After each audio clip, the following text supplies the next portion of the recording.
Hello again, everybody. As we established in the last episode, Emert and Eyb are now leaving the club.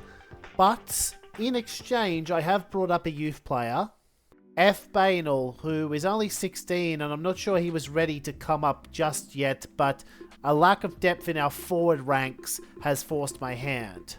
And this could be a relatively short episode because we have no games in January until the end of the month where we play Kaiserslautern. I've put in a youth development PR, see if it can succeed this time, but what I'll talk about today is club reputation, how it works and what it affects. For AI teams that aren't the rival, their reputation is a direct reflection of their world ranking relative to other clubs within their league. So Leverkusen here, world class. And I don't think I explained it the best in the recording, so here's post-commentary me.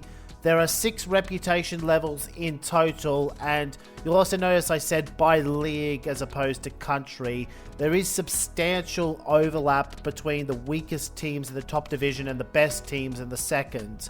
And this creates a yo-yo club effect where AI teams that promote often lose reputation and vice versa. Hence why Rostock and Bielefeld seem to have taken a step backwards this season.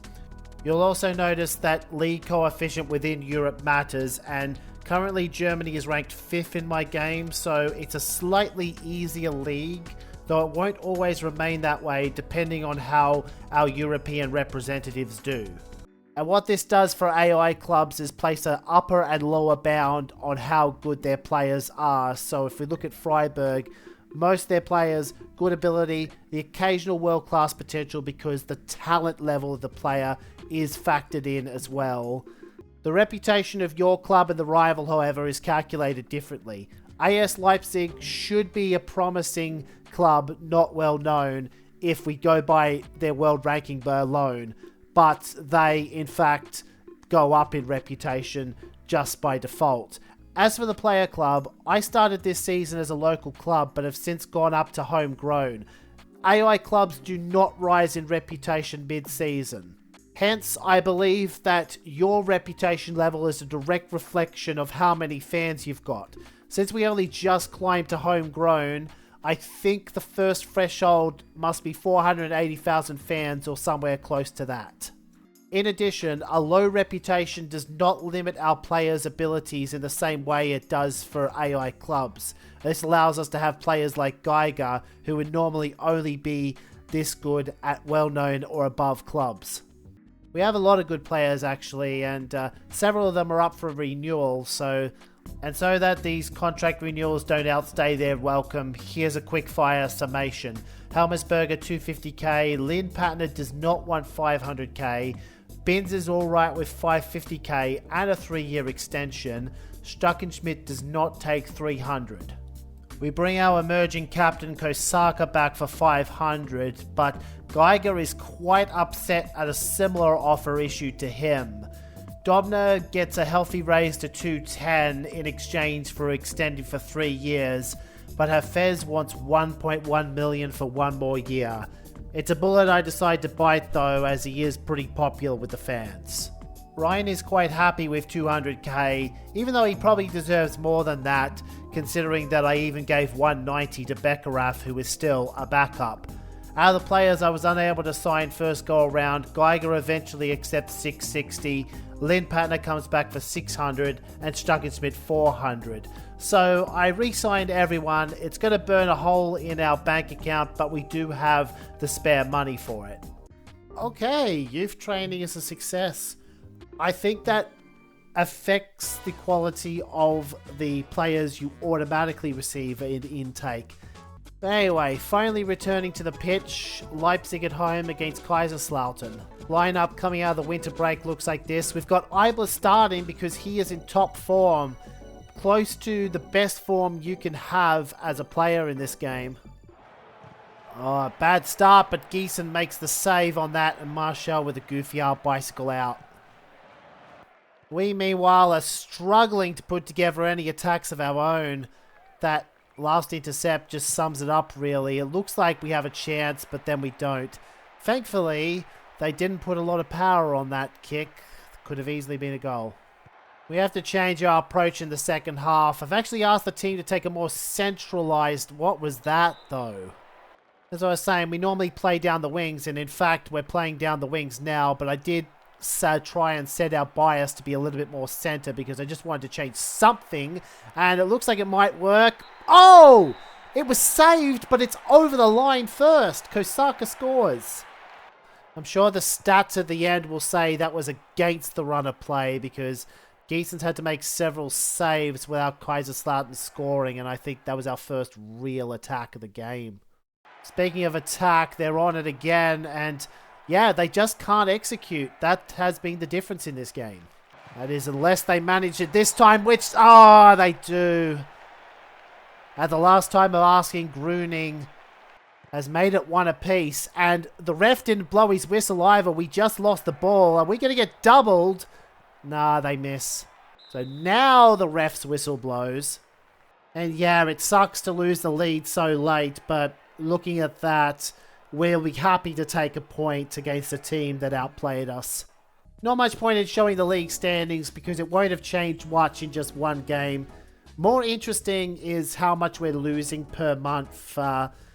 It's a big hit, but we still have more than enough to make it to the end of the season.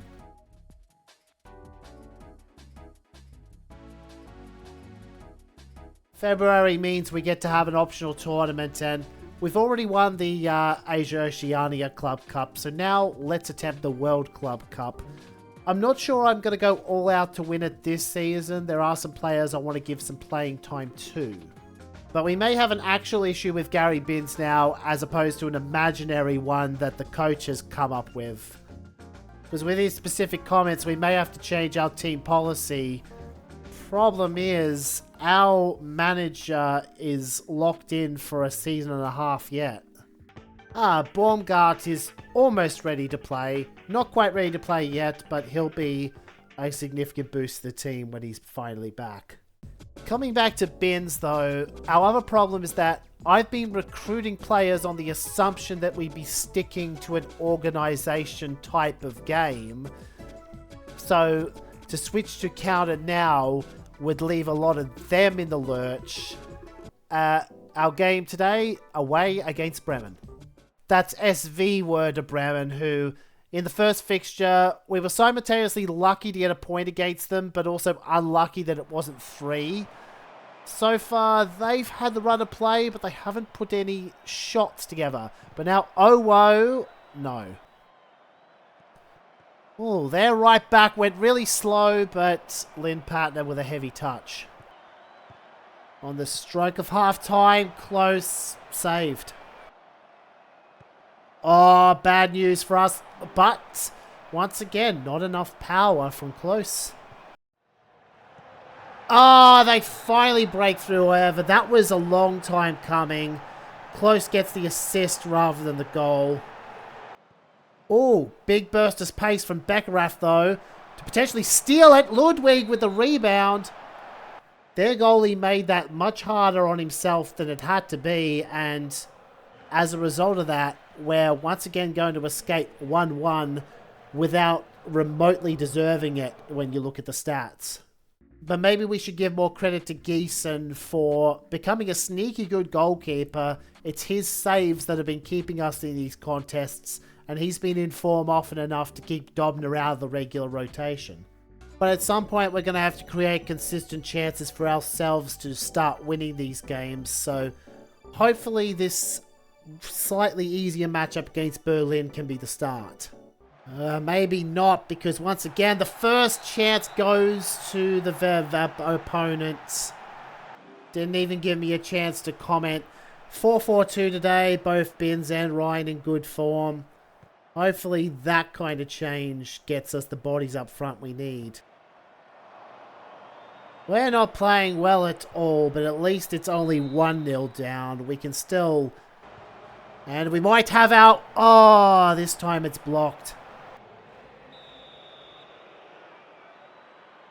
Oh, that didn't feel like a red, but yet it's going to be. Game might be cooked now because that means we're effectively playing 4-4-1. and need Berlin to blow it. Oh, Geiger, you could have gotten it, but it's off the post. The irony, though, is that we're playing better with less right now. That's a good ball to Abendroth. He gets the return, and Binns makes it 1-1. And that good block out, and we hold on to it, which is all well and good, but that effectively means we've had 1 win and 2 losses in this episode, points-wise. We're getting Baumgart back, which is good for this next fixture, but it is against Bayern. I'm not especially confident in Lightning striking twice. With that being said, we've got a pretty good team in mostly good form to potentially press for it again. We've taken the lead against these guys twice already. We've got an early corner kick here to try and make it a third. Oh, that's a really good header from Baumgart. Normally with that kind of angle, I'm expecting a looping header that usually gets saved by the keeper. Oh, Deisler. Oh, it's off the bar. And over the bar as well. Oh, and here's another good opportunity after withstanding their barrage. But a pretty poor kick from Baumgart in the end. That actually went out for a goal kick. Bayern with the 3 now. Oh, that was almost us getting in our way. But thankfully Gießen was still able to claim it. Oh, this is a dangerous counterattack. There are bodies back, but Deisler's got a lot of pace. He just walks through everyone. I gotta say, that was also a pretty lazy defense from Binns. He probably should have pressed him. Oh, Helmus, he probably should have crossed that. It was a good curled ball, but Wessels was always going to be on it. Last attack, I think. Oh, that was a very poor cross. And the whistle blows. So you remember last time when our manager had a problem with one of the coaches? It's happened again. Bonoff. But I did say that next time I would just host a team party rather than release the coach, because it does still feel like a blindside firing. Friendly game means team party. It's a mistranslation for the original Japanese text. Normally when it comes to players, I just transfer them out because these problems never truly go away. But we can kick the can down the road for a season and a half more and then get rid of one of these 2 coaches. Meanwhile, World Club Cup doesn't actually have the top teams. So instead we've got Cairo first, though if we do make the semi-final, we may run into Santos, and they are a good team. But even Cairo are no slouches, so my original plan of clearing out the second string, I'm going to have to at least play the first team midfield. Dobner has to play because he hasn't had a chance to play much this season. Oh, okay, he makes a save. Oh! Dobner was claiming it in time, but before that, they dove. At least it looked like a dive to me, because all our defender was doing was staying ahead. Dobner saves! Which means the ball don't lie, because, I mean, unless the referee was calling for obstruction and not for the dive. But anyway, despite having their chances, they were unable to break through in the closing minutes either, so we have extra time. Oh, and Ludwig might know. He puts it wide. Got my subs on now. It is already second half of extra time. The ref's letting this play out just in case we can get an actual winner here. Baumgart, the previous play resulted in a corner kick. Schenk, it's blocked, and now it's going to get cleared.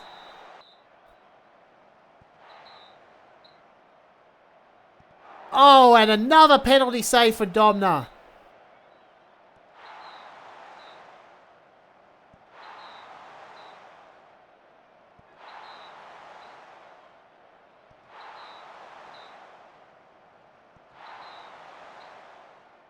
This could be the match. Oh, and Aiken has missed. We do go through to the next round. I think we found Dobner's strong point because that was 2 penalty saves. And the miss meant that our 5th taker, Kosaka, didn't have to kick. Franzen pulled muscle, It's a good thing we got him that match then, because he's going to be out for a while now. Final game of the episode against Stuttgart. I'm actually leaving Dobner in because he did gain some form from that match against Cairo, and also Erdmann has become good enough that he can now be a regular starter when he's in good form. Pretty soon he'll be a regular starter, period, because, you know, Stuck and Schmidt were looking for a replacement. Rhine! Top corner. They almost got it right back, and they might still have a chance off this corner kick. Oh, Dobner could have done something about that, but no, it's 1-1 already. I have noticed that Dobner is short for a goalkeeper. I don't know if the game engine counts for that, because he seems to be doing just fine. Oh, that was way too good of a position for Ansgore, though. Our defense trying to play the offside trap and trapping themselves instead. We had half a chance there. And now they're threatening to stick a fork in it down the other end. Oh! Oh, and offside saves us from conceding in the end. Near the far side. Oh, but Aceless intercepts it. No good. Our draw streak in the league ends in a loss. But since we only managed 4 points in 5 matches, that is somewhat less impressive for our league situation, as we are now down to 12th. Though we still don't have to worry too much about relegation. These 3 teams are clearly worse than the rest. Gonna book that club party here before I forget it. And that'll make Cornets happy for the time being. We've got potentially a busy couple of months. And even May is going to be relatively busy. So look forward to that next time.